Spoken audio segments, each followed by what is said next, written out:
In the series premiere of Dead to Me, we're introduced to Jen. She's a recently widowed real estate agent and she's having a tough go of it. So she decides to head to a support group for the first time. And at the support group, she's introduced to Judy, who is also there for the first time. And while Jen is reluctant to talk, Judy is wide open with her situation. Her fiance dropped dead of a heart attack and that's why she's there. All the talking does encourage Jen to finally open up that her husband was killed by a hit-and-run driver and they haven't caught the guy yet. Jen and Judy also share another common struggle, is the fact that they can't sleep. So after the meeting, Judy gives Jen her number and says, hey, if you can't sleep, call me. That night after Jen's two kids go to bed and she's done crying, she does in fact have trouble sleeping and she decides, what the hell, I'll call Judy up. And they start talking about their husbands and their fiance and their situation, and it actually does help and Jen gets some sleep. And the two quickly form a friendship where they bond not only the fact they lost somebody, but over stupid things like the facts of life. They start hanging out pretty regularly and it's always Judy heading to Jen's house, but one night they're driving around and they stop because Jen has spotted a car that's all dented up. And she stops every single time she sees a car that could have been involved in a hit and run, because the cops say most of the time, you're never going to find that person. And while she doesn't think it's going to help, and she doesn't think she's going to catch the person who did it, she still does it anyway. A few days later, Jen heads over to Judy's house and calls her up and says, hey, I'm coming over because you always come to my house and I've never been over to yours. And this takes Judy off guard a little bit, and she says, well, you don't know where I live. But in fact, because she's a real estate agent, Jen does know where she lives because Judy sent her a picture of her and her fiance at their house and she recognized the place. But when she knocks on the door, she is shocked to find that Judy isn't there, but her alleged dead fiance is, and he is very much alive. Steve is standing in front of her in the flesh and she says, is Judy here? And he says, no, Judy hasn't been here in months. We broke up. And also, can you tell her to stop coming around here? I'm going to change the locks. Judy is frantically calling Jen, trying to explain herself, but Jen is sending her straight to voicemail. And while she's shocked, she's still a businesswoman, so she hands him her business card and says, well, if you don't want her to know where you live, it's a seller's market. And he actually takes her up on this. Jen doesn't answer any of Judy's calls and decides to confront her at the next meeting and rip into her about why she's even there. She tells the whole group that Judy's dead fiance is actually alive and she's just been lying the whole time. Now, the rest of the group wants to hear her side of it, and she explains while she's very sorry because she's not going through what they're going through. She explains how her and Steve did break up and she has been having a tough go of it, but they broke up because she was having miscarriages. They desperately wanted to have a child, and after her fifth miscarriage, they couldn't do it anymore. At the end of the explanation, Judy apologizes and leaves, and the group feels really bad, everybody except Jen, who doesn't buy the story. But after sleeping on it, Jen feels pretty bad about it, so she heads over to Judy's work where she teaches art to the elderly at an assisted living facility. She apologizes for how she acted and also says that her miscarriages aren't nothing. She did lose somebody in this situation. She also notices, though, that Judy is actually living at the assisted living facility for the time being until she can find her own place. And Jen actually has a place because the guest house where her dead husband used it as a studio is empty at the moment. So she invites Judy to live with them, and Judy graciously accepts. Judy heads over to a storage facility, though, to get some things for the move. And one of the things in that storage facility is a car that has definitely been involved in a hit and run. So in episode 2, Judy has moved in, and Charlie, the oldest son, is reluctant to give her a warm greeting. He's reminding his mother that we don't even know who this woman is, but he's doing it right in front of Judy. And while it's true that she doesn't really know who she is, and didn't really put a timetable on how long she'll be staying there, Jen still yells at Charlie for being rude. After dinner, Jen and Judy are cleaning up the dishes, and Jen comes clean that when she went over to Steve's place, she was so mad that she gave him her business card to sell the house, and he's hired her to do that. But this comes as such a shock to Judy that she ends up accidentally cutting herself pretty badly, because that was the house that they were planning on starting a family with, and she thinks that she should have a say. But she gets the cut cleaned out, and then she heads over to the guest house / music studio.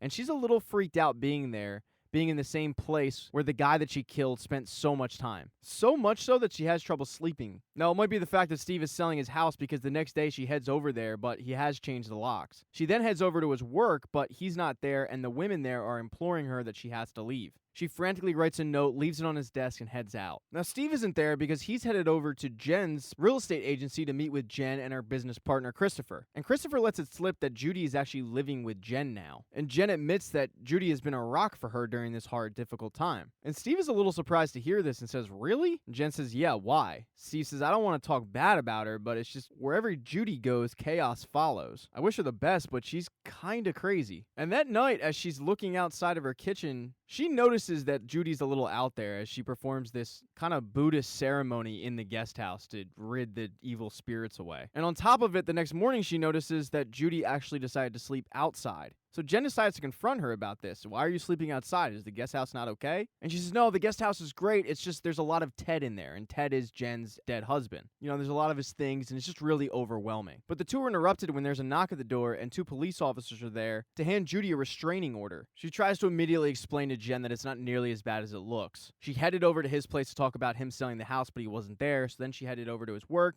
and then she headed off to the golf course. And instead of just talking to her, he's blowing her off and getting the cops involved. And while Jen kind of believes this story because Judy's going through a tough time, Charlie definitely does not. He is hesitant to believe anything that Judy says. So much so that when Jen leaves for work, Judy decides to kind of try to befriend Charlie, but he's very reluctant at first. He says, I don't want to talk to strangers, especially stalkers. But she chisels away at that rough facade, and after sharing a little bit of common ground with Weed, where he asks, hey, do you have any? And she asks, do you? And he sadly says no, but she refuses to answer. She decides to buy the boys dinner for the night. Jen, on the other hand, had to actually go over to Steve's place because they're selling it. And as her and her business partner are checking it out, Jen opens up one room and she finds the nursery where they were going to have their kid. And Jen lets Steve know that Judy opened up about her miscarriages, and Steve admits that it was really, really difficult for them. And when Jen comes home that night and finds Judy with her two kids getting along, it kind of puts her mind at ease a little bit that this woman is not crazy. The next day, to make it more cozier for her, they start taking some of Ted's things out of the guest house. Charlie asks if he can have his dad's gun that was in the safe that was in the guest house, but Jen says no. First of all, I don't know the combination, and second of all, even if I did, you're a child, you're not getting the gun, I'm the protector of the house. And Judy was a little surprised to know that there was a gun in there. But they clean all the stuff out and take it over to a storage facility that just so happens to be the same storage facility right next to Judy's storage facility where she's holding the car that killed Jen's husband. And as she's recollecting on that night, you come to find out as the viewer that Judy was driving and did in fact hit Ted, but Steve was in the passenger seat and helped her hide the vehicle. As they're driving back from the storage facility, Jen notices a car on the side of the road. And she's seen this car before because the car's almost hit her a few times and she's gotten into it with the owner. And now she's hypersensitive to hit and runs that she decides to teach this guy a lesson. She opens up the back of her car, pulls out a golf club, and just starts smashing this Corvette to bits. Unfortunately, she doesn't move fast enough and the guy clearly saw her license plate as she sped away. In episode 3, Jen's youngest son, Henry, is convinced that the bird that wakes him up every morning is actually Ted reincarnated. And while Jen thinks it's ridiculous, Judy thinks it's kind of sweet, until she thinks about the fact that she might be staring at the man that she killed, in the form of a bird. But Judy shakes it off and the two head to the group meeting, where the group is happy to see them both back and both friendly. And at this group meeting, Jen reveals that it's actually going to be Ted's 50th birthday tomorrow, or it would have been. The group thinks that they should still celebrate the birthday, but Jen thinks that's ridiculous. Why would I sing happy birthday to a dead person? So the leader of the group says, well, maybe you can turn this into a memorial. When my aunt died, we wrote things down that we weren't able to tell her while she was alive, wrapped it up, put it in a balloon, and let it go into the sky. But Jen isn't feeling that either. After the meeting, she heads off to Steve's place where they're having an open house, and it's going great. She's getting offers left and right for this place, above market value. But the good mood goes out the window when another real estate agent named Lorna walks in. And both Jen and Christopher fight about who has to deal with her, and Jen loses out. And this woman is rude and insulting, and unfortunately for Jen, she was her mother-in-law. She was Ted's mom.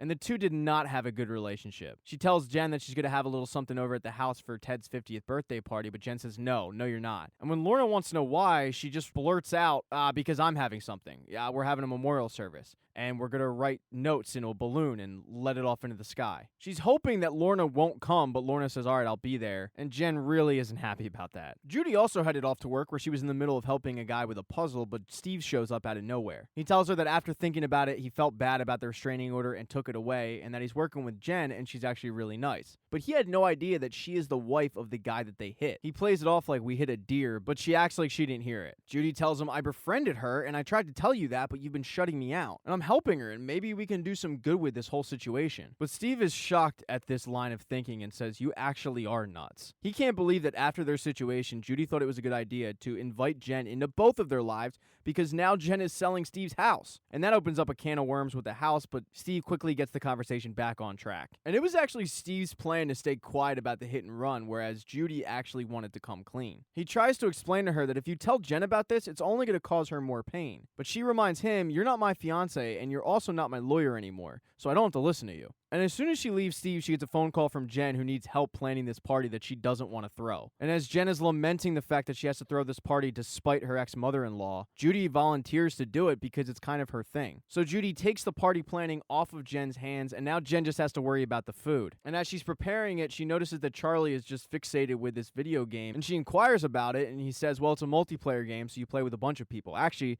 I used to play with Dad.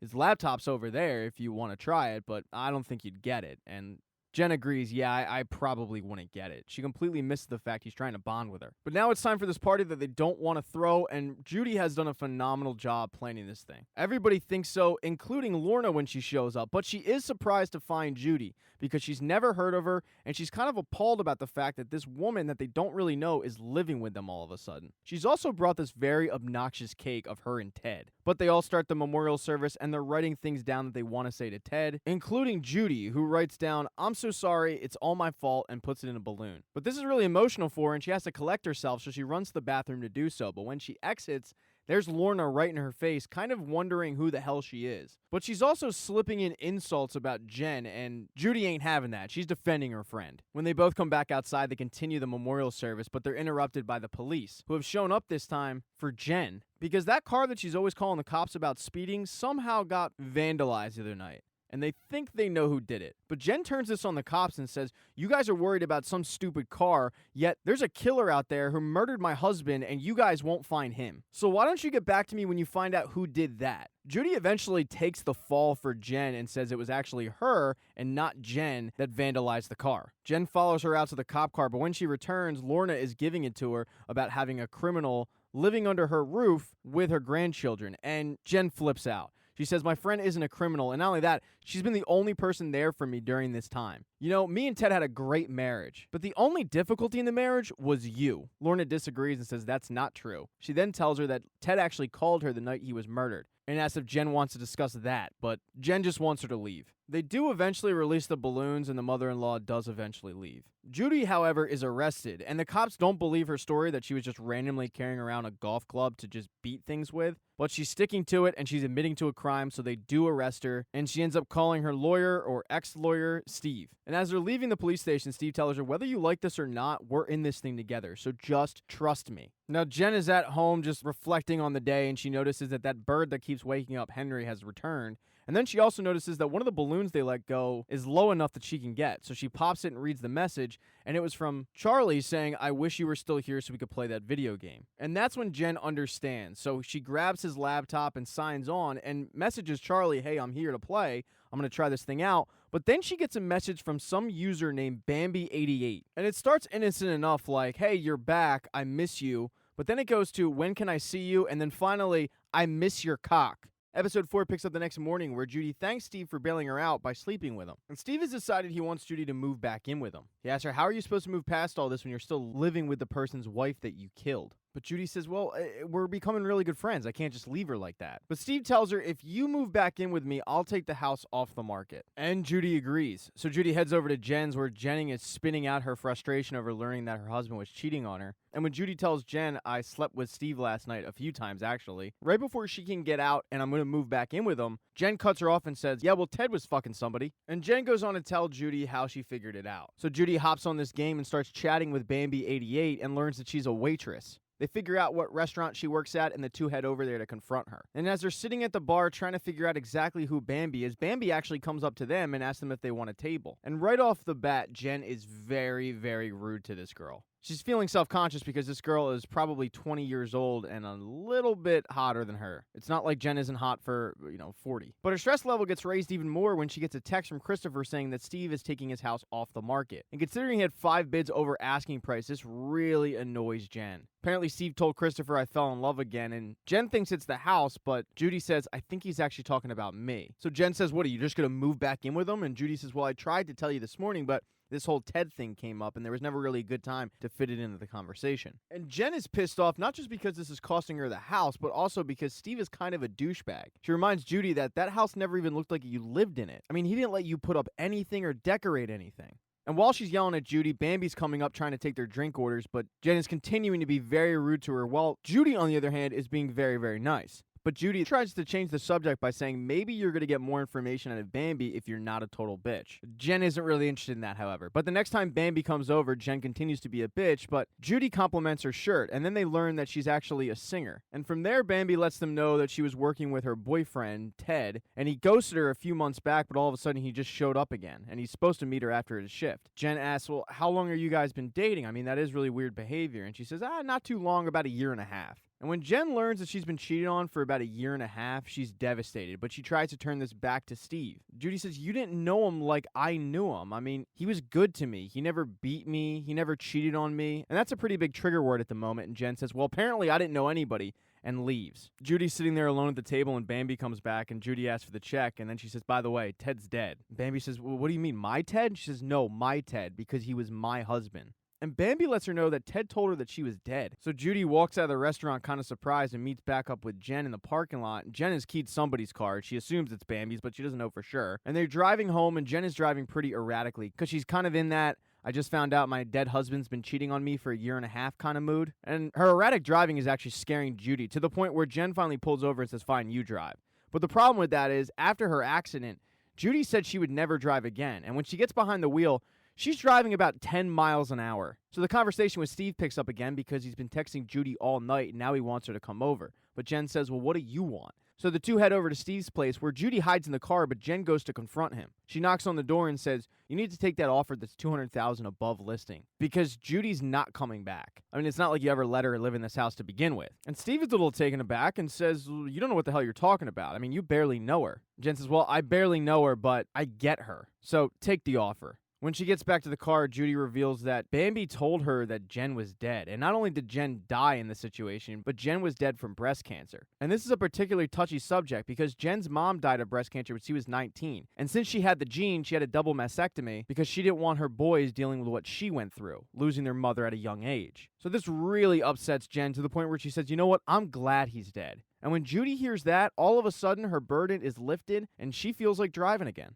So in episode 5, Jen sends the kids to their grandmoms, and Judy and Jen head off for a grief retreat. And the grief retreat is basically a bunch of chapters around the country coming over to one. So they're the Laguna chapter, but there's also a Vegas chapter and a Phoenix chapter. And they're all meeting for the weekend to try to grieve together, but Jen has no interest in grieving. She's just trying to drink her pain away at the moment. Now, while Judy's open to go into some of these seminars and trying to get something out of this, Jen isn't open to any of that. She just wants to drink. That is until she sees some hot guy, and now she's interested in drinking and banging his brains out. And when that guy makes his way over to Jen and asks, hey, are you going to this one particular seminar? She says, oh, absolutely.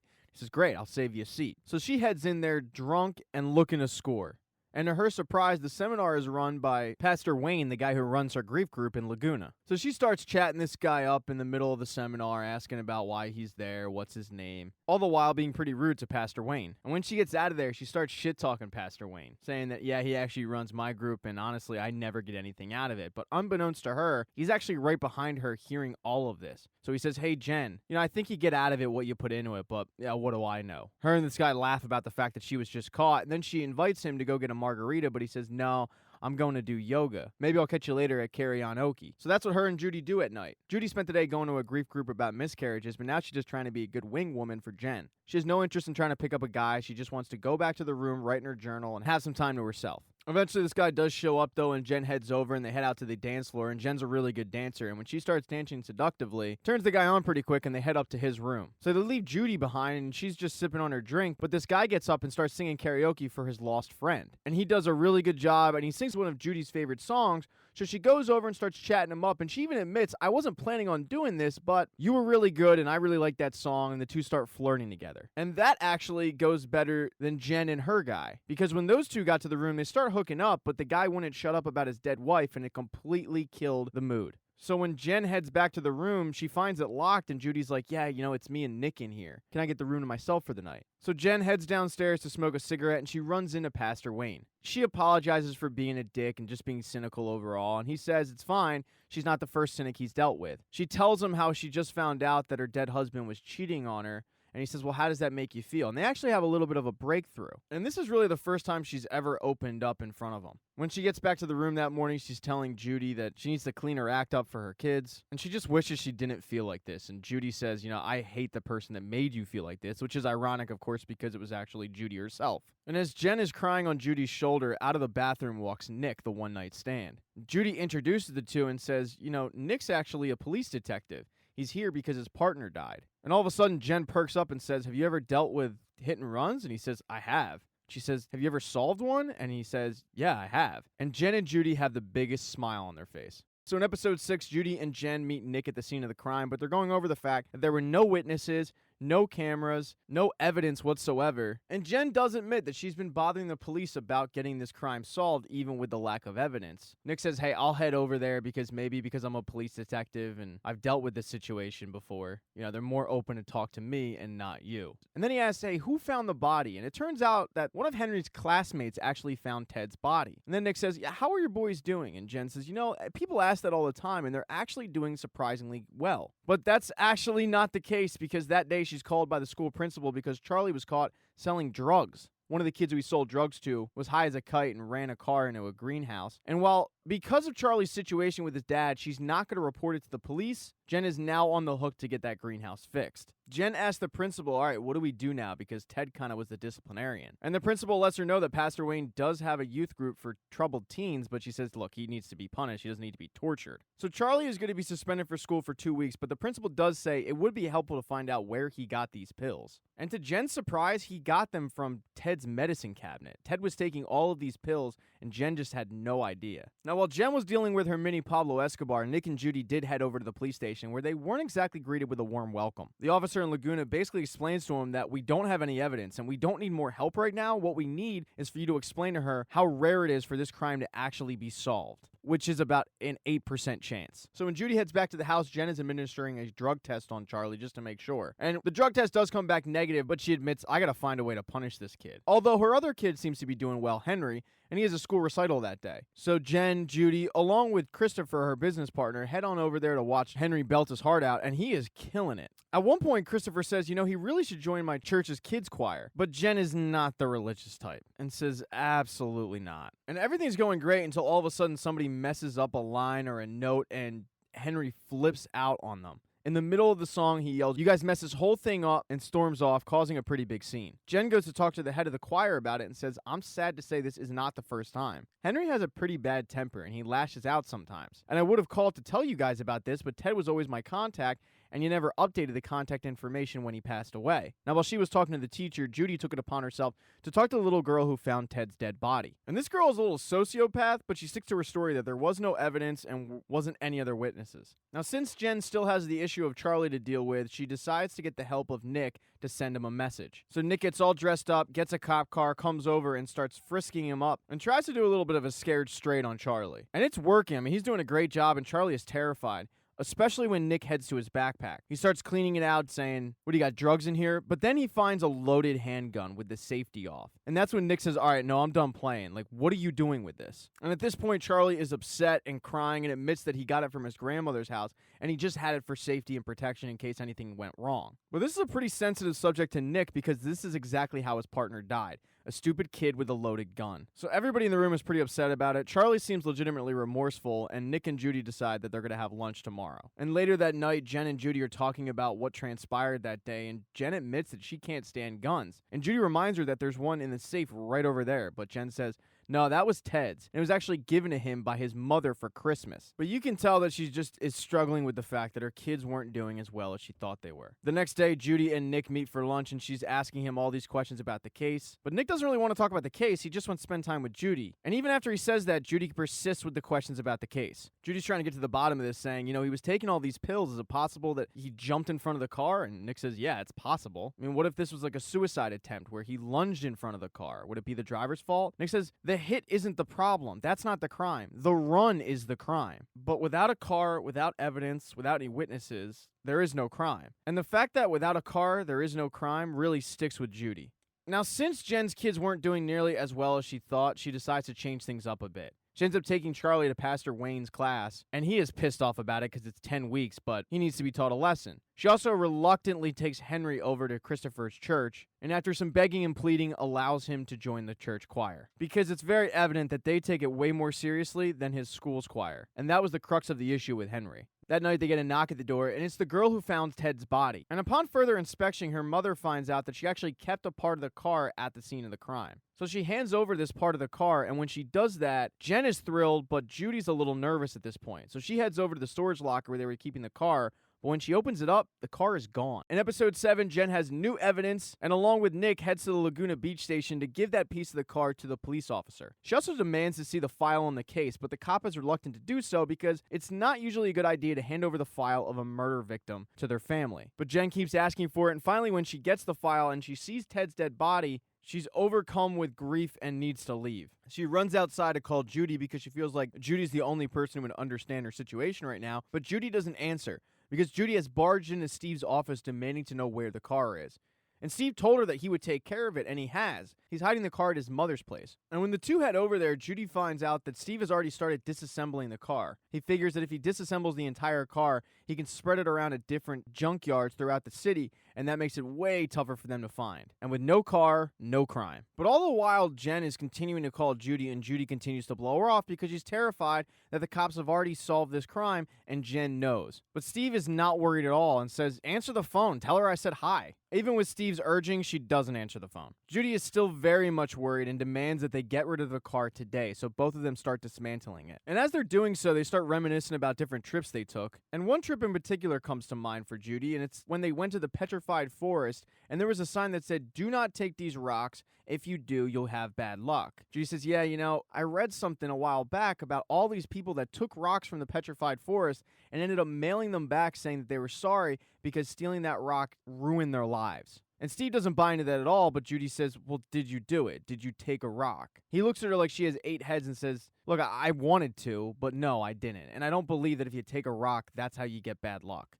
Jen, meanwhile, who can't get a hold of Judy, is having to show a house to clients along with Christopher, and she is not in the right headspace. As the wife of the couple who's looking to buy continues to pester her about the countertops, she frantically tries to get out of the room, and she can't because the door she's trying to go through is locked. The woman says, "Are you alright?" And Jen says, "Do I look alright, you vapid bitch?" The wife, the husband, and Christopher are mortified, but Jen is bawling her eyes out in front of them. And after she pulls it together, the wife is pretty understanding and actually hands her a business card of a therapist that she should see. But when the couple leaves and the door closes, Christopher says, "I can't do this anymore. We can sit here and act like this is a phase with you and it all started when Ted died, but it didn't. Your attitude continues to push clients away." Jen tries to remind him that, her husband just died and she's had a rough couple months, but she'll get it together. And he says, "Look, I've thought about having this conversation with you for years. Your anger is just simply a problem." And unfortunately for Jen, this just seems like it was the last straw for Christopher. So Jen has had herself a day. She saw her husband's murder pictures,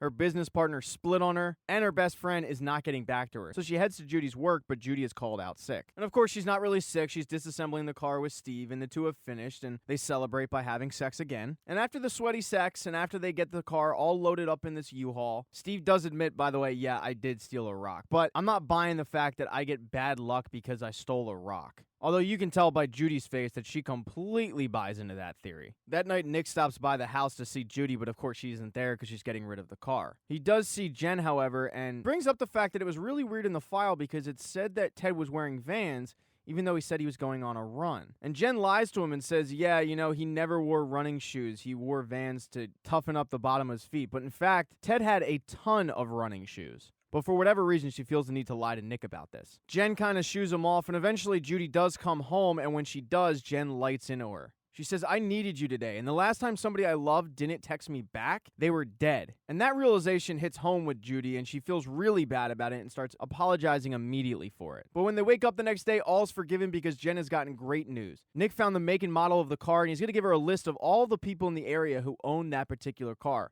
And it's a pretty rare car, so there shouldn't be too many names on it. Judy's playing it off like she's thrilled, but in reality, she's nervous as hell. And she says, "Well, wouldn't the person have gotten rid of the car?" And Jen says, "Yeah, maybe, but doesn't that put a giant bullseye on them? You just happen to get rid of the car?" Jen goes off to take a shower, but when she does, Judy, overcome with stress, ends up throwing up in the kitchen sink.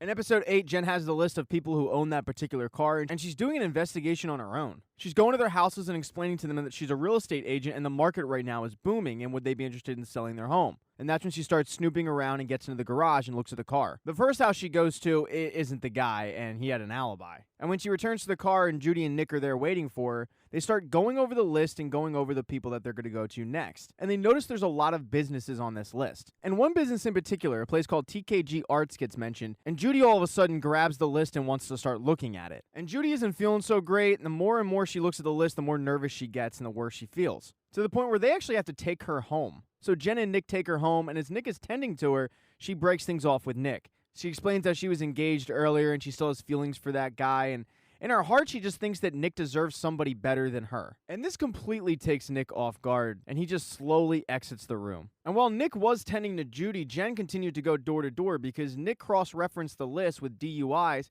and one name in particular popped up because he had 2 DUIs and he owns that car. So Jen heads over there, and as soon as he sees Jen, this guy is a little bit creepy and says, "Sure, I'll talk about it," and offers her a drink. She denies the drink, but when he won't let her in his garage, then she accepts the drink, and sure enough, the two end up in the garage and she's looking at the car. But when she finds out that he's never actually driven the car, it's just a passion project, she tries to get the hell out of there, but he's kind of got her pinned in. She actually has to physically assault him, and she yells, "No means no, motherfucker," and leaves. Now at this point, Judy's feeling better, and she storms into Steve's office because with these symptoms she's feeling, she doesn't think it's just nerves. She thinks she's pregnant. And because the only person she's been with is Steve, she's telling him that it's his. He's confused, however, because she was with somebody else, and she says, "No, I never actually had sex with that guy." But Steve isn't exactly thrilled to hear this. He says, "All right, call me in 9 months when you actually have the baby, or just put yourself out of your misery and take care of it now, because we've been here and we've done that, and you're just setting yourself up for pain."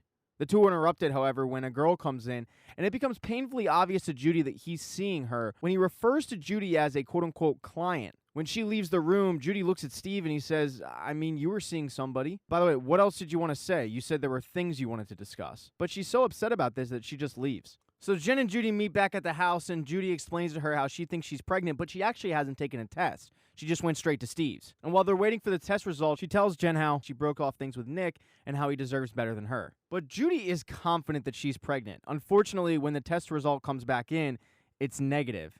And she's really heartbroken about this, but Jen says, "Well, the good news is you can drink now." So that's what the two do. The two start drinking, and Jen is telling Judy about her day and her awful experience with that guy. But at one point, Judy says, "Look, I know you want to find this person so badly, but I really don't think it's going to make you feel better." When Judy goes back in the house, the test has changed, and now it's saying it's positive, and she's thrilled. But when she goes to the doctor explains that, "No, you aren't pregnant. Your estrogen levels are so low that it's impossible for you to get pregnant. If you leave a test out that long, sometimes it can result in a false positive." She asks about the symptoms she's feeling, but he says that might be early menopause. "I'm really sorry." And while she's getting this horrible news, Jen is in the waiting room waiting for her, but she's also on the phone with Nick. The investigator from Laguna has told her to cease and desist from this personal investigation she's running. But that hasn't stopped Nick, and he's still going down the list, and he ends up at TKG Arts. And as he's on the phone with Jen, he sees that a lot of the art in this art store is from Judy. And at this point, Judy has come out of the doctor's office and she's really upset. So Jen says, "Hey, I gotta go. It's an emergency." And Nick says, "Yeah, so do I." And as Judy is crying on Jen's shoulders, Nick is just standing there shocked at what he's looking at. In episode 9, Nick heads into the gallery and starts asking things, and he finds out that they cost anywhere between $9,000 and $25,000. And Nick knows that that's vastly overpriced. Then he asks the girl about the Mustang that's often parked out front, and she says, "Well, I don't know, I'm new, but I'll go get my boss." And when she goes to get her boss, it's actually Steve. Nick is pretty short with him, and he doesn't even introduce himself and just wants to know about the car, but Steve says, "Yeah, I can't help you there. Probably belongs to one of my artists." Nick says, "One of your artists? You mean Judy Hale?" And Steve keeps playing dumb, and finally Nick just hands his business card over and says, "Well, hey, if you remember, give me a call." And now Steve knows that the detective is on his ass. Judy is still having a tough time with the whole baby situation, and Henry tries to cheer her up by making her breakfast. Jen also tries to cheer her up by mentioning that now she's a part of their family, but that actually makes her cry tears of joy. The two are interrupted, however, when Charlie says, "Hey, Mom, I need a new laptop." And Jen says, "Yeah, well, money's really tight right now, and I don't know how I'm going to pay the mortgage, so your laptop issue is on the bottom of my list." And Judy says, "Well, if you need help paying the mortgage, I still have the debit card between the account that me and Steve shared. I can help pitch in." But Jen doesn't really want Steve paying her mortgage at the moment. Charlie interrupts by saying, "Well, can Steve buy me a new laptop?" And then a fight breaks out between Charlie and Jen. It ends with Charlie storming out of the room and saying, "You know what, I'm going to call Grandmom because at least she cares." But with Judy now knowing that Jen is dealing with money issues, she goes to her boss at the nursing home and asks for a raise. The boss is hesitant to give her one, But an old man that lives in the nursing home, a guy named Abe, who Judy is really close with, says, you know what, give her whatever she wants, she deserves it. So Judy's boss says, all right, I'll talk to the manager. And Abe is always looking out for Judy. But just as that conversation ends, Steve shows up and lets her know that now we have a detective on our ass.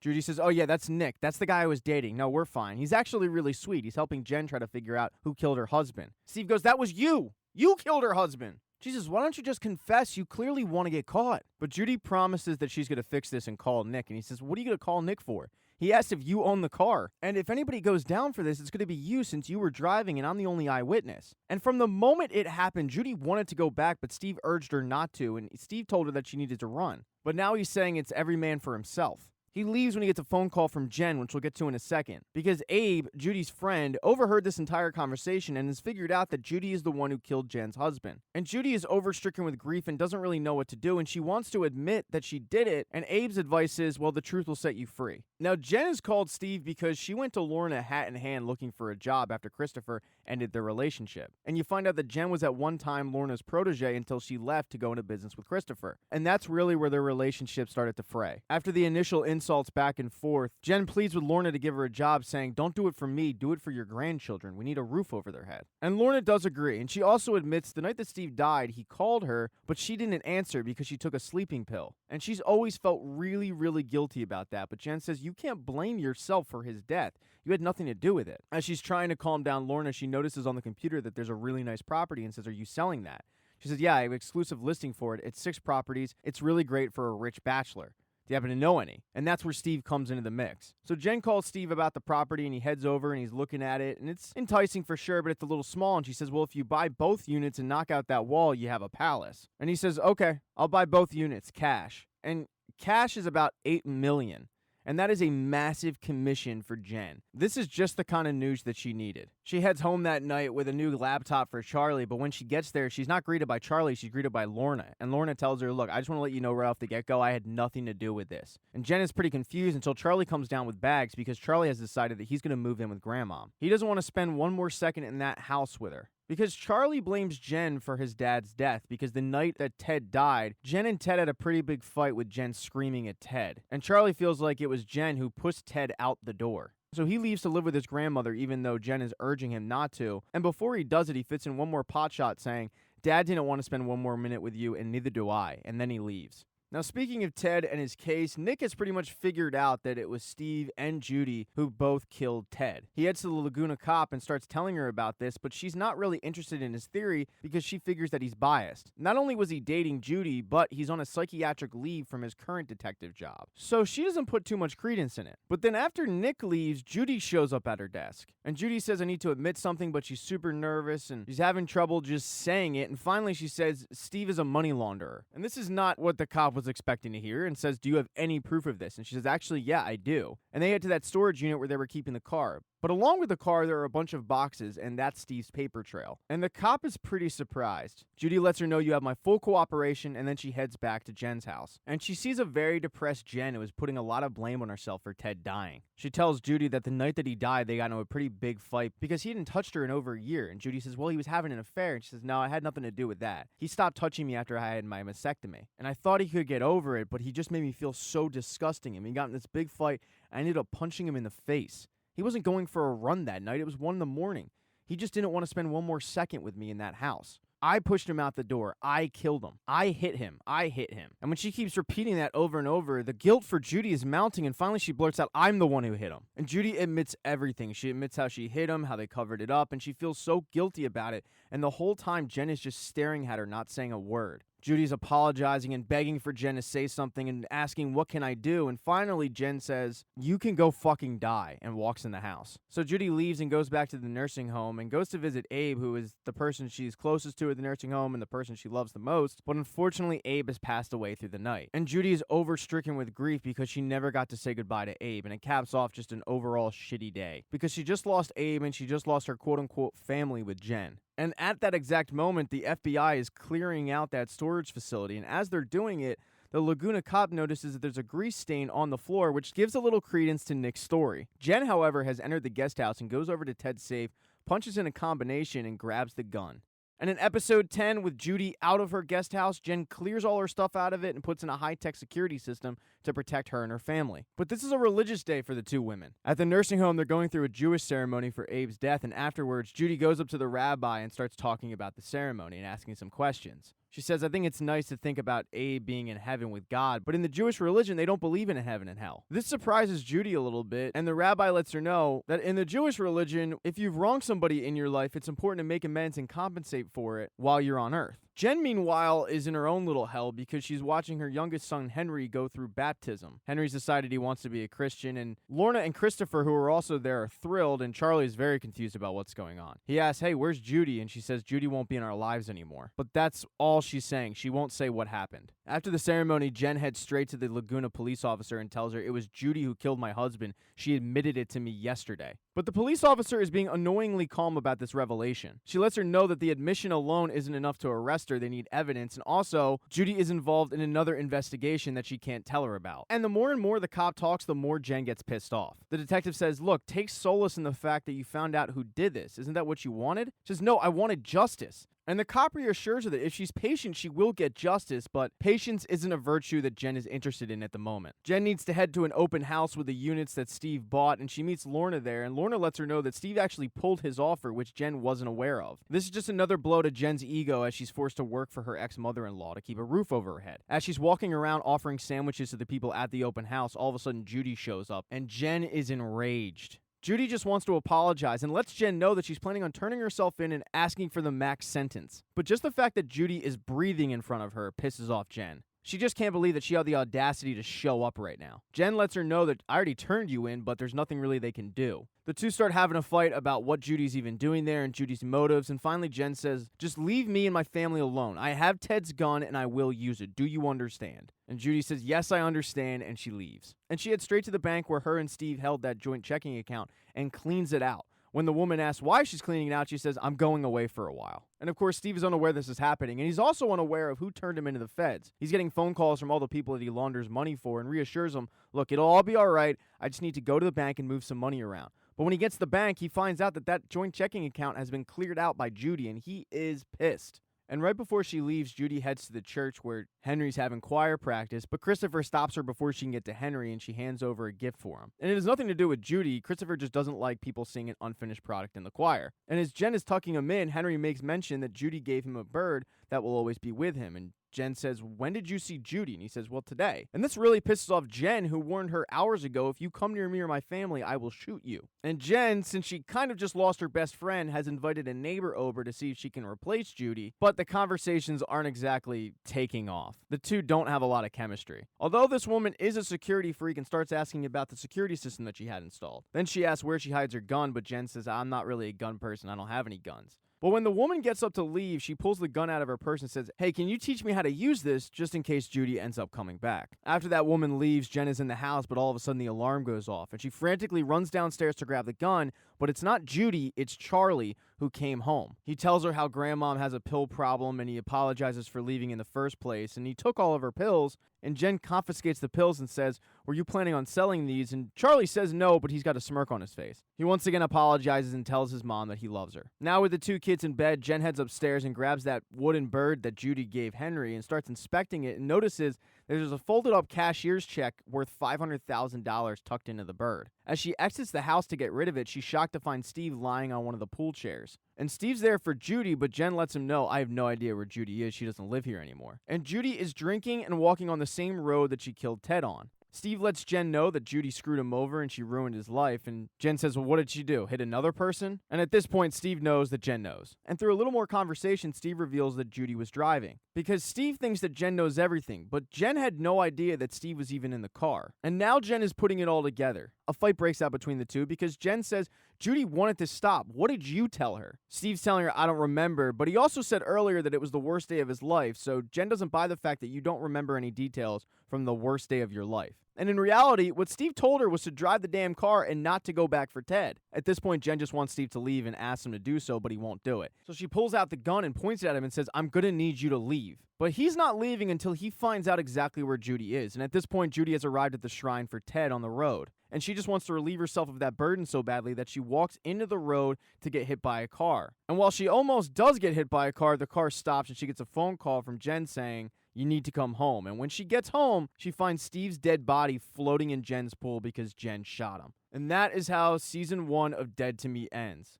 Please consider subscribing to this channel. I would really appreciate it. Hit the old thumbs up if you liked this recap. If you thought this recap sucked, there is a thumbs down button for a reason. Also a share button for a reason. So if you know anybody that needs a recap of Dead to Me, please consider sending this to them. And if I don't get back to a comment in the comment section, don't take it personally. I just avoid the comment section because nasty comments make me feel bad. But just know that I do appreciate you watching.